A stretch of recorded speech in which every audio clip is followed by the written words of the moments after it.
আসসালামু আলাইকুম গাইস, রাফি গল্পর সিজন 2 পার্ট 2 নিয়ে পড়ছি। তো বেশি কথা না কয়ে ভিডিওটা শুরু করা যাক। আমি বললাম আচ্ছা, বাড়ি গিয়ে একেবারে বলি। মিম বলল আচ্ছা, আপনার যেটা ভালো হয়। তারপর আমি আর মিম গাড়িতে বসে আছি, সে গাড়ির এক কোনায় আর আমি গাড়ির অন্য এক কোনায়। একটু পরে আমরা শপিং মলে পৌঁছে গেলাম। সেখানে যাওয়ার পর মিম তার পছন্দের কাপড় কিনতে থাকে আর আমি একটু দূরে দাঁড়িয়ে আছি। তখন সে আমাকে বলল, মিম বলল আপনি এভাবে দাঁড়িয়ে আছেন কেন, আপনিও কিছু কিনুন। আমি বললাম না, আমার কিছু লাগবে না। মিম বলল কেন, আপনার যেটা পছন্দ হয় সেটা আপনি কিনুন, টাকা আমি দেব। আমি বললাম না, আমার এসব কিছু লাগবে না। মিম বলল আচ্ছা, আমি তবে আপনাকে একটা পছন্দ করে দিই। তারপর মিম আমার জন্য একটা আকাশি রঙের শার্ট পছন্দ করে আর আমার কাছে নিয়ে এসে বলে, এই যে দেখুন তো, এটা আপনাকে অনেক সুন্দর দেখাবে। আমি বললাম কিন্তু আমার তো এসব লাগবে না বললাম। মিম বলল সেটা কেমন করে হয়, আমি একা একা শপিং করব আর আপনি কি না কিছু কিনবেন না, তা আবার হয়? তারপর আবার একটু পর মিম একটা শাড়ি নিয়ে এসে বলে, দেখুন তো এটা আমার কেমন দেখাবে। আমি বললাম আপনাকে এই সবুজ শাড়ির চেয়ে এই লাল রঙের শাড়িটা অনেক বেশি সুন্দর দেখাবে। মিম বলল আরে বাহ, আপনি তো অনেক সুন্দর চয়েস আছে। তারপর মিম যখন আরেকটু সামনে গিয়ে শপিং করতে থাকে, তখনই কিছু ছেলে মিমকে দেখে খারাপ কথা বলতে থাকে, এই ভাই দেখ মালটা কি সুন্দর, আরে মামা খালি ফিগারটা দেখ, মন চায় এখনই তুলে নিয়ে গিয়ে, কিন্তু এই মালটাকে চল তো একটু গিয়ে দেখে আসি। তারপর তারা মিমের কাছে গিয়ে, এই যে হ্যালো সুন্দরী, তোমার নাম কি? মিম বলল কেন, আমার নাম জেনে আপনাদের কি? ও মা দেখ, ময়না পাখির মুখ ফুটছে। মিম বলল আপনারা এখানে কি চান? বেশি কিছু চাই না সুন্দরী, তোমার কাছ থেকে শুধু আমাদেরকে একটু আদর দিলেই হবে। পরে আর আমি এসব সহ্য করতে না পেরে সেখানে গিয়ে তাদেরকে মারতে শুরু করলাম। তখনই তারা বলে, তোর এত বড় সাহস, তুই আমাদেরকে মারতে আসলি? আমি বললাম অনেক সময় ধরে তোদের অসভ্যতা আমি দেখছিলাম, আর না। তারপর ওরা যখনই আমাকে মারতে আসে তখনই আমিও তাদেরকে মারতে শুরু করি। পরে পাশে পড়ে থাকা একটা রড দিয়ে তাদেরকে ইচ্ছা মতো মারি। মিম বলল আপনি কি করছেন, এখান থেকে চলুন, আমরা অন্য কোথাও যাই। আমি বললাম না, আপনি কোথাও যাবেন না। আগে ওরা আপনার সম্পর্কে যা যা খারাপ কথা বলছে তার জন্য ওরা আগে আপনার কাছে মাফ চাইবে, না হলে আজ আমি ওদেরকে মেরেই ফেলবো। এক পর্যায়ে তারা মিমের পা ধরে মাফ চাইলো, আমাদেরকে মাফ করে দেন, আমরা আর কখনো আপনার সাথে এমন কথা বলবো না। আমি বললাম কথাটা যেন মনে থাকে। এদিকে আশেপাশের সব মানুষ এসব শুধু হা হয়ে দেখছিল, কিন্তু কিছু বলার সাহস পাচ্ছে না। তারপর মিম আমার হাতটা টেনে ধরে সেখান থেকে নিয়ে গেল আর আমাকে জোর করে গাড়িতে বসিয়ে ড্রাইভারকে গাড়ি চালাতে বলল। এরপর দেখি মিমের চোখ দিয়ে পানি পড়ছে। আমি আর সারা রাস্তায় কিছু বললাম না। তারপর সে বাড়িতে এসে কারোর সাথে কোনো কথা না বলে রুমের দরজাটা আটকে দিল। আমিও আর সারাদিন তার সাথে দেখা করিনি। পরে বিকালবেলা ছাদে গিয়ে দেখি মিম সেখানে দাঁড়িয়ে আছে আর আমি তার কাছে গিয়ে বলি, আপনার কি হয়েছে, তখন থেকে আপনি কিছু বলছেন না? মিম বলল না, কিছু হয়নি, এমনি। আমি বললাম তাহলে তখন কাঁদলেন কেন? মিম বলল কোথায় আমি কাঁদলাম? আমি বললাম আমি কিন্তু দেখছি, আপনি লুকাতে পারবেন না, এবার বলুন কি হয়েছে আপনার? মিম বলল বললাম তো কিছু হয়নি। আমি বললাম আমি জানি, তখন ওই ছেলেগুলো আপনার সম্পর্কে খারাপ কথা বলছে তাই না? মিম নিশ্চুপ। আমি বললাম আপনাকে অমন কথা বলা দেখে আমি অনেক রেগে গিয়েছিলাম, আর তাই তো আমি ওদেরকে তার জন্য শাস্তি দিয়েছি। মিম বলল আমি কি আপনাকে শাস্তি দিতে বলছিলাম? আমি বললাম তাহলে কি আমি আপনার অপমান দেখতাম? মিম বলল সমাজে এমন কিছু মানুষ থাকবে তাই বলে আপনি? আমি বললাম কেন, তাদের ঘরে কি মা বোন নেই, তারা এমন কথা কেন বলবো? মিম বলল তবু আপনার ওইভাবে মারাটা ঠিক হয়নি। আমি বললাম না মারলে কি করতাম, বাকি তো সবাই চেয়ে চেয়ে দেখছিল, কোথায় কেউ তো কিছু বলল না। মিম বলল আপনি তো আবার তাদের মতো গুন্ডা না। আমি বললাম প্রতিবাদ করার জন্য তো আর গুন্ডা হওয়া লাগে না। মিম বলল আপনি এখান থেকে যান।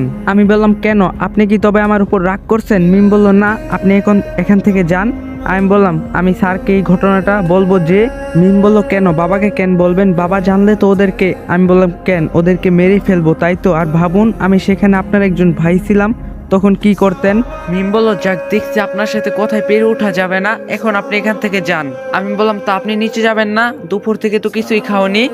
মিম বলল একবারে সন্ধ্যায় যাব। আমি বললাম একটু পর তো সূর্য ডুববে, আজকের বিকালটা অনেক সুন্দর তাই না? মিম বলল অনেক সুন্দর। মিম আর আমি অনেক সময় ধরে ছাদে থাকলাম, তখন আমি হঠাৎ বলে উঠলাম কতদিন পর এমন সুন্দর দৃশ্য দেখছি।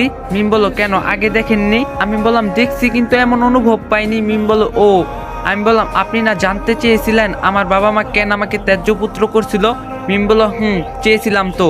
আমি বললাম আপনি আমার জন্য অনেক কিছু করছেন, আপনার কাছে আমি মিথ্যা কথা বলবো না, সব সত্যিই বলবো। মিম বলল বলুন। আমি তখন বললাম আমি আপনাকে হাসপাতালে বলছিলাম না যে এক মিথ্যা অপবাদে আমাকে সবাই এত দূরে করে দিয়েছে, আর তাও আমার ভালোবাসার মানুষটাই। মিম বলল বলেছিলেন তো। আমি বললাম আমি যাকে ভালোবাসতাম তার এই মিথ্যা অপবাদের জন্য আমি গত 8 বছর ধরে জেল খাটছি। আমার মুখ থেকে এমন কথা শুনে মুহূর্তের মধ্যে মিমের মুখটা কেমন যেন হয়ে গেল। আর সে বলল, আপনি 8 বছর জেল খেটেছেন মানে বুঝলাম না ঠিক। আমি বললাম যা শুনছেন তাই সত্যি। মিম বলল, আপনি মজা করছেন তাই না? আমি বললাম না, আমি মজা করছি না। আমি যেই কারণে এতগুলো বছর জেল খেটেছি তার কারণ শুনলে আপনি আমার মুখে থুথু দিবেন। মিম বলল, কি করেছিলেন আপনি? আমি বললাম আমার ভালোবাসার মানুষটাই আমাকে তার ধর্ষক বানিয়েছিল। মিম বলল, কি আপনি? আমি বললাম হ্যাঁ, সে আমাকে সকলের সামনে এটাই প্রমাণ করছিল। মিম বলল, কেন সে আপনার সাথে এমন করলো? আমি বললাম, ওই যে বলছিলাম না যে সে আপনকে করছিল পর আর পরকে করছিল আপন। মিম বলল, সত্যি কি আপনি? আমি বললাম, আমি আপনাকে বিশ্বাস করতে বলবো না, কিন্তু আমি তাকে আজও অনেক বেশি ভালোবাসি। মিম বলল, তা কেন সে আপনাকে সবার সামনে এভাবে? আমি বললাম, কারণ আমি তার ভালো চেয়েছিলাম, তাই আমি তাকে অনেক ভালোবাসতাম, কিন্তু তাকে কখনো তা বলতে পারিনি। সে বারবার আমি তার বাড়ি গিয়েছিলাম। সে আমার আপন মামাতো বোন ছিল, তার নাম ছিল ঋতু। কিন্তু আমি যখন তাকে আমার মনের কথা বলবো তখন সে ভুল রাস্তায় ছিল। তবু আমি তাকে অনেক ভালোবাসতাম আর তাকে আমার মনের কথা বলার জন্য অনেকবার চেষ্টাও করছিলাম। কিন্তু মিম বলল, কিন্তু কি? আমি বললাম, আমি যখন তাকে অন্য এক ছেলের সাথে অনন্তং অবস্থায় দেখি তাও আমি তাকে অনেক বেশি ভালোবাসছিলাম, কিন্তু সে আমাকে তার ধর্ষক বানিয়ে দিল। মিম বলল, কেন? আমি বললাম, কারণ সে লাবিব নামের একটা ছেলেকে ভালোবাসতো আর তাই আমাকে সে এমন অপবাদ দিল। মিম বলল, কিন্তু সে যদি লাবিবকে ভালোবাসতো তাহলে আপনি কেন তাকে? আমি বললাম, কারণ লাবিব ভালো ছিল না, ও শুধু তার দেহটাই আর টাকাগুলোই চাইতো। মিম বলল, তাহলে আপনি কি এখনো তাকে ভালোবাসেন? আমি বললাম, জানি না, তবে আমার তার উপর কোনো অভিযোগ নেই। মিম বলল, কেন কোনো অভিযোগ নেই? তার জন্যই তো সব। আমি বললাম, এই জন্যই অভিযোগ নেই, কারণ আমি তাকে নিজের আপন করে নিতে পারিনি। মিম বলল, তাহলে এই জন্য আপনার বাবা মা আপনাকে ত্যায্য করেছিল? আমি বললাম মিম আর আমাকে কিছু না বলে সেখান থেকে চলে গেল। আর সন্ধ্যাও হলো, আমি ওপরে চলে গেলাম। আর আজ নিজের মনটা হালকা লাগছে কেন জানি। পরে নিচে যাওয়ার পর অনেক সময় একা নীরবে থাকলাম। রাত 10টার দিকে রাতের খাবার খেতে গেলাম। যদিও আজ ইচ্ছা করছে না, তবু মিমের মা আমারে জোর করে বলে আসলো। নিচে নামলাম, দেখি মিম সেখানে বসে আছে। মনে হয় আজ আমার জন্য অপেক্ষা করছে। আমি সেখানে গেলে সে কেমন যেন আমার দিকে আড়া চোখে তাকিয়ে আবার চোখ নিচে নামায়। তখন মিমের মা মিমকে বলল, এই দেখ কে এসেছে। মিম বলল, কে এসেছে মা? মিমের মা বলল, দেখ তোর সিফাত চাচার ছেলে মাসুদ এসেছে। মিম বলল, ও তাই নাকি? তারপর আমি দেখলাম মিমের মায়ের সাথে একটা ছেলে, দেখতে অনেক লম্বা ফর্সা আর সুদর্শন বটে। তারপর সে মিমের বাবাকে বলল, চাচা কেমন আছেন আপনি? মিমের বাবা বলল, অনেক ভালো আছি বাবা, তুমি বিদেশ থেকে কবে আসলে? মাসুদ বলল, এই তো সোজা এয়ারপোর্ট থেকে এখানে আসলাম। বাবা বলল এখানে আসতে, আর তারাও আসবে এই কয়েকদিনের মধ্যে এখানে। মিমের মা বলল, ভালো করছো বাবা, তাড়াতাড়ি এসো বাবা, এখানে বসো। পরে মাসুদ সেখানে বসলো। তার চোখ পরে মিমের দিকে, সে তাকিয়ে দেখছে তাকে। তারপর মিমের মা বলল, তা তুমি কেমন আছো বাবা? মাসুদ বলল, জি চাচি, আলহামদুলিল্লাহ ভালো আছি। তা মিমকে যে দেখছি না, ও কোথায়? মিমের মা বলল, কি বলো এসব? তোমার সামনেই তো মিম দাঁড়িয়ে আছে। মাসুদ বলল, ও মাই গড, ও মিম? মিমের মা বলল, হ্যাঁ ও মিম। কেন চিনতে পারোনি মনে হয়? আর পারারও কথা না, কতদিন পর দেখছো যে তাকে? মাসুদ বলল, সত্যি অনেকদিন পর দেখলাম। মাঝে মাঝে বাবা মা মিমের কথা বলতো, কিন্তু আর দেখা হয়নি। মিম বলল, ভাইয়া আপনি কেমন আছেন? মাসুদ বলল, ভালো আছি, আর এখন আরো ভালো হয়ে গেলাম। মিম বলল, মানে? মাসুদ বলল, তুমি অনেক বড় হয়ে গেছো আর সাথে অনেক সুন্দরী হয়েছো, যেন আকাশ থেকে পরি নেমে এসেছে। মিম বলল, ভাইয়া আপনিও যে কি বলেন? মাসুদ বলল, কেন, কিছু মিথ্যা বলছি বুঝি? মিম বলে, আমার লজ্জা করে। মাসুদ বলে, এত লজ্জা পেলে কি হয়? তা তুমি এখন কি করছো? মা কিছুদিন আগে বলল তুমি নাকি ডাক্তার হয়েছো।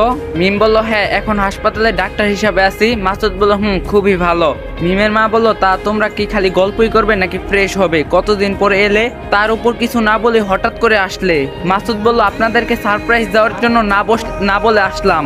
মিমের মা বলল, আচ্ছা ভালো করছো, এখন যাও, গিয়ে তাড়াতাড়ি ফ্রেশ হয়ে খেতে আসো। তখনই মাসুদের চোখ পড়ে আমার উপর, আর সে তখন বলে, মাসুদ বলে, চাচি এটা কে? তোমাদের বাসার কাজের লোক নাকি? মিমের মা বলল, কে? মাসুদ বলল, এই যে দাঁড়িয়ে আছে এখানে। মিমের মা বলল, ও কাজের লোক না, তোমার চাচার অফিসে চাকরি করে, তাই আমাদের বাসায় থাকে। মাসুদ বলল, কিন্তু কেন, এখানে কেন থাকবে? মিমের মা বলল, ও তো তোমার চাচার অনেক বড় উপকার করছে, আর ছেলেটা অনেক ভালো। মাসুদ বলল, কেন, কি করছে? মিমের মা বলল, ও তোমার চাচার অফিসে লোক যখন টাকার ব্যাগ হারিয়ে ফেলছে তখন সে তা খুঁজে পায়, আবার ফেরত দিয়ে যায়। এদিকে আমি নীরবে শুধু কথাগুলো শুনেই যাচ্ছি, আর আমার সাথে মিমতা নিশ্চুপ হয়ে শুনছে। তখন আবার মাসুদ বলল, তাই বলে কি এখানে থাকতে দিতে হবে? মাসুদ বলল, আহ চাচি, তোমরাও না এত সহজে সরল বলেই এমন বোকামি করছো? চেনা নেই জানা নেই, এখন একটা লোককে বাড়িতে নিয়ে আসলে আবার থাকতেও দিচ্ছ। মিমের মা বলল আচ্ছা ওসব পরে ভাবা যাবে, তুমি এখন তাড়াতাড়ি গিয়ে ফ্রেশ হয়ে আসো, তো অনেক দূর থেকে এসেছো। মাসুদ বলল আচ্ছা তা তোমার নাম কি? আমি বললাম জি ভাই রাফি। মাসুদ বলল তা এমন খ্যাত নাম কে? কেমন জানি একটা মেয়েলির নাম। আমি বললাম আসলে নাম তো আমি রাখিনি। মাসুদ বলল তাও তো কথা, তা তোমার এখানে কি কাজ? আমি বললাম আমি তো স্যারের। তখনই মিম বলে ওঠে ভাইয়া আপনি পরে কথা বলেন, মা আপনার জন্য খাবার রেডি করছে, আপনি গিয়ে ফ্রেশ হন। মাসুদ বলল ওকে, তুমি যেহেতু বললা তাহলে যাই। মাসুদ পরে আর কিছু না বলে ফ্রেশ হতে গেল। আর এসব কথা শুনে মিমও বেশ অবাক। তখন মিম বলে ওঠে আপনি ওনার কথায় কিছু মনে করেননি তো? আমি বললাম না, কি আবার মনে করব। মিম বলল কিছু না মনে করলেই ভালো। পরে আমি সেখান থেকে যাওয়ার সময় মিম বলে ওঠে আপনি কি একটু পরে ছাদে আসতে পারবেন? আমি বললাম কেন, এত রাতে আবার ছাদে গিয়ে কি করব? মিম বললে আসলেই বলবো। আমি বললাম আচ্ছা ঠিক আছে। পরে আমি উপরে চলে যাওয়ার সময় হঠাৎ মাসুদের সাথে আমার ধাক্কা লাগলো, আর তার হাতে থাকা ফোনটা মাটিতে পড়ে গেল। আর মাসুদ এমন কাজ করলো যা নিচ থেকে মিম দেখো অবাক হয়ে গেল। মাসুদ ঠাস ঠাস করে আমাকে 2টা থাপ্পড় মারলো, তারপর বলল কি করলি এটা, আমার এত দামি ফোনটা ফেলে দিলি? তখন আমি বললাম সরি ভাই, দেখতে পারিনি, মাফ করবেন। মাসুদ বলল চুপ ছোট লোকের বাচ্চা, এত দামি ফোন জীবনে দেখছিস? চোখে দেখিস না? আর কিছু বলার আগেই মিম সেখানে এসে বলে উঠে ভাই আপনার কি হয়েছে, এত রাগ কেন করছেন, সে কি করছে? মাসুদ বলল কেন হব না বলো, এত কথা নেই বাত্রা নেই, হঠাৎ করে ধাক্কা খেয়ে এত দামি ফোনটা নিচে ফেলে দিল। মিম বলল তাই বলো আপনি তার গায়ে হাত তুলবেন? মাসুদ বলল তা কি করব? মিম বলল আপনার কিছু করা লাগবে না, আপনি গিয়ে ফ্রেশ হন। তারপর মাসুদ সেখান থেকে চলে গেল। আর রাফিও যখন সেখান থেকে চলে যাবে তখনই মিম বলে ওঠে, মিম বলল দাঁড়ান কোথায় যান? রাফি বলল কোথাও না, রুমে যাই। মিম বলল আপনার গালে তো দাগ পড়ে গেছে, দাঁড়ান আমি পানি নিয়ে আসছি। রাফি বলল তার দরকার নেই, আমি ঘুমাতে গেলাম। মিম বলল আপনার সাথে যে আমার কিছু কথা ছিল। রাফি বলল এখন শুনতে চাই না, পরে বলিয়েন। মিম বলল কিন্তু আমার বলাটা যে খুবই দরকার, তাও আবার আজকে। তখন রাফি একটু রাগ হয়ে বলল বললাম না আজকে শুনতে চাই না। পরে রাফি আর কোনো কিছু না বলে সেখান থেকে চলে গেল। আর মিমও তাকে কিছু বলল না। একটু পরে মাসুদ ফ্রেশ হয়ে আসলো, মিমকে দেখতে পেয়ে তাকে বলল মিম তুমি এখানে বসে কি করো? মিম বলল এই তো ভাইয়া একটু বই পড়ি। মাসুদ বলল আচ্ছা তুমি আমাকে ভাইয়া বলে কেন ডাকো? মিম বলল কেন আবার, আপনি তো আমার চেয়ে বড় তাই। মাসুদ বলল না তুমি আমাকে এসব ভাইয়া টাইয়া বলবা না। মিম বলল তাহলে আপনাকে আমি কি বলে ডাকবো? মাসুদ বলল তুমি আমার নাম ধরে ডাকবে। মিম বলল সেটা কি করে হয়, আপনি তো আমার চেয়ে বড়। মাসুদ বলল বড় হলে কি নাম ধরে ডাকা যায় না? আর আমি তোমার চেয়ে বেশি না, মাত্র 2-3 বছরের বড় হব, এবার থেকে তুমি আমার নাম ধরেই ডাকবে। মিম বলল আচ্ছা ভেবে দেখবো যে আপনাকে নাম ধরে ডাকা যায় কিনা। মাসুদ তখন ফিস করে বলল সময় হলে এমনিতেই বুঝবে। মিম বলল কিছু কি বললেন? মাসুদ বলল না কিছু বলেনি, দেখি তো তুমি কি বই পড়ছো। মিম বলল এই যে একটা গল্পের বই। মাসুদ বলল দাও তো একটু আমাকে, আমিও পড়ি। মিম যেই না মাসুদকে বইটা দিতে যাবে, মাসুদ তখনই মিমের হাতটা ধরে আর ছাড়তে চায় না। মিম বলল এসব কি করছেন ভাইয়া, হাতটা ছাড়ুন। মাসুদ বলল ও হ্যাঁ। তারপর মাসুদ মিমের হাতটা ছেড়ে দেয়। পরে মিমকে বলে তোমার হাতটা না অনেক সুন্দর আর নরম, ইচ্ছা করছে হাতটা না ছাড়ি। মিম বলল আপনি না ভাইয়া এত মজা করেন কি যে আর বলি। মাসুদ বলল জানো তোমার শরীরটা অনেক সুন্দর দেখতে আর অনেক লোভনীয়। মিম অবাক হয়ে বলে মানে ভাইয়া? মাসুদ বলল কিছু না, মানে বলছিলাম এইসব বই কেউ পড়ে? মিম বলল কেন, আমার অনেক পছন্দ এই হুমায়ুন আহমেদের গল্পের বই। মাসুদ বলল ও তাই নাকি? মিম বলল তাহলে এখন আমি যাই, আমার আবার কালকে হাসপাতালে যেতে হবে। মাসুদ বলল এই শোনো, কাল কি তোমার সময় হবে? মিম বলল কেন? মাসুদ বলে তোমাকে নিয়ে একটু ঘুরতে যেতাম। মিম বলল আচ্ছা কালকে সেটা জানাবো। মাসুদ বলল আচ্ছা জানাইও। পরে মিম যেই না চলে যাবে তখনই মাসুদ মিমের ওড়নাটা হাত দিয়ে টেনে ধরতে যাবে, তখনই আবার মিম পিছনে ঘুরে দাঁড়ায় আর মাসুদকে বলে ভাইয়া আর কিছু কি বলবেন? মাসুদ বললেন না কিছু বলবো না। তারপর মিমও চলে যায়। পরের দিন সকালে মিম ঘুম থেকে উঠে দেখে মাসুদের বাবা মা তাদের বাড়িতে আসছে। মিম বলে আসসালামু আলাইকুম চাচা চাচি, আপনারা কেমন আছেন? তারা বলে ওয়ালাইকুম আসসালাম, ভালো আছি, তুমি কেমন আছো মা? মিম বলল জি আলহামদুলিল্লাহ ভালো আছি, আপনারা কখন এলেন? এই তো এখনই আসলাম, তা তুমি কোথায় যাচ্ছ? মিম বলল আমি মেডিকেল যাচ্ছি। মাসুদের মা বলল ও তা আজ না গেলে হয় না? মিম বলল আমি যাব, আজ তাড়াতাড়ি আসবো। মাসুদের মা বলল আচ্ছা তাহলে যাও। এরপর মিম যখনই সেখান থেকে চলে যাবে তখনই মিমের মা মিমকে বলে রাফি কেন বা আজ তাড়াতাড়ি অফিসে গেল আর সকালে নাস্তাও করেনি? মিম অবাক হয়ে বলল কেন? মিমের মা বলল তা তো জানি না, তা ওর শরীরটা আবার খারাপ নাকি? মিম বলল জানি না তো। এরপর মিম মেডিকেলে চলে যায় আর মাসুদের মা মিমের মাকে বলে ছেলে মেয়ে তো দুজনেই বড় হয়েছে, তা এখন ওদের বিয়েটা দেওয়া যায়। মিমের মা বলল হ্যাঁ তা ঠিক বলেছেন, তাহলে কি ওদেরকে বলি?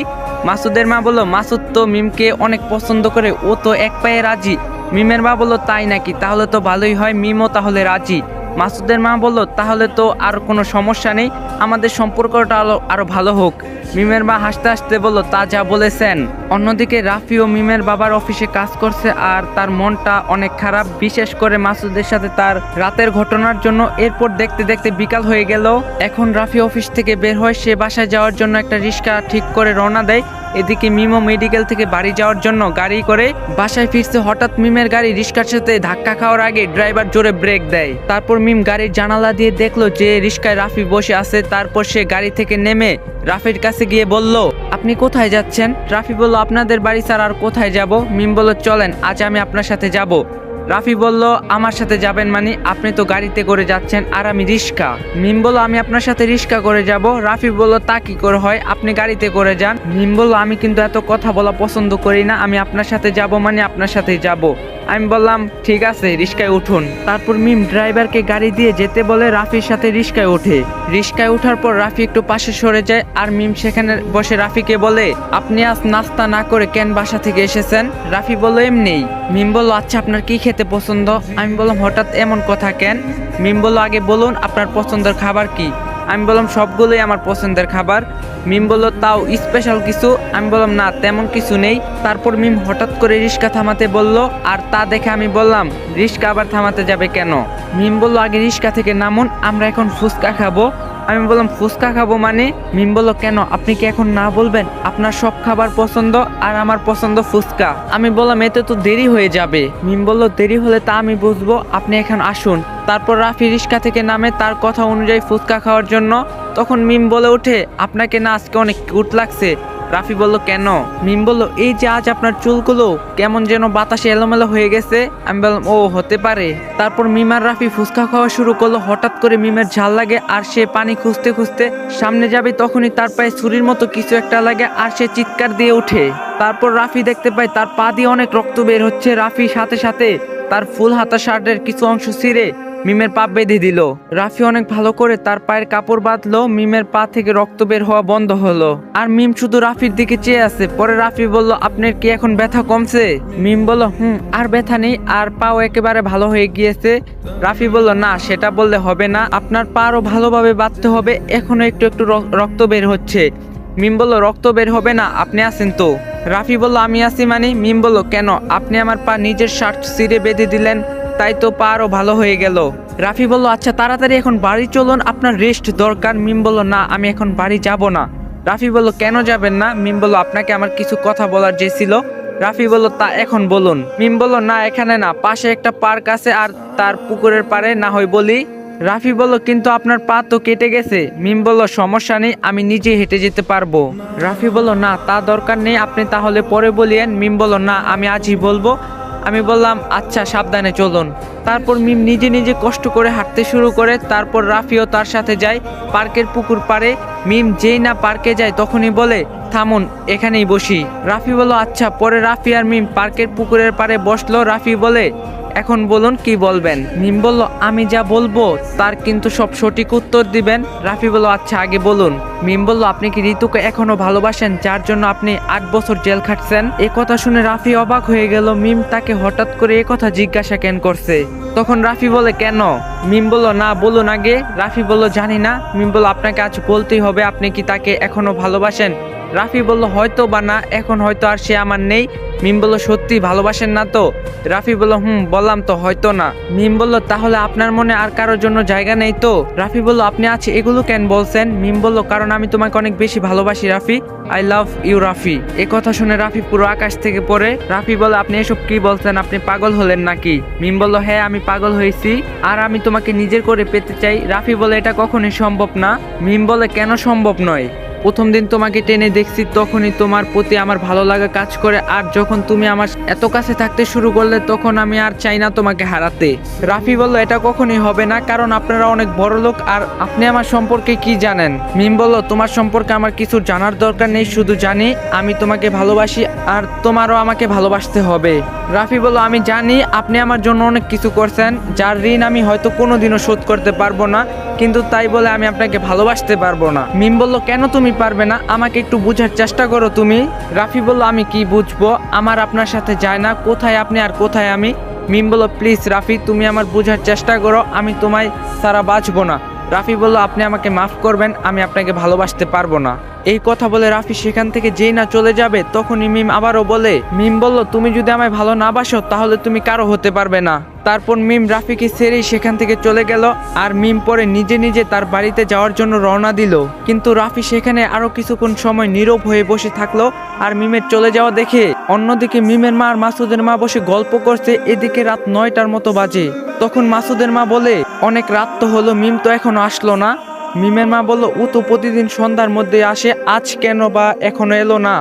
তো গাইস যদি পার্ট 3 লাগে অবশ্যই কমেন্টে বলবেন আর ভিডিওটা বেশি বেশি করে শেয়ার করে দিবেন আর একটা লাইক দেওয়া যাবেন। চ্যানেলে নতুন না থাকলে চ্যানেলটা সাবস্ক্রাইব করে দেওয়া যাবেন। দেখা হবে নেক্সট ভিডিওতে। তো সবাই ভালো থাকবেন, সুস্থ থাকবেন, আল্লাহ হাফেজ।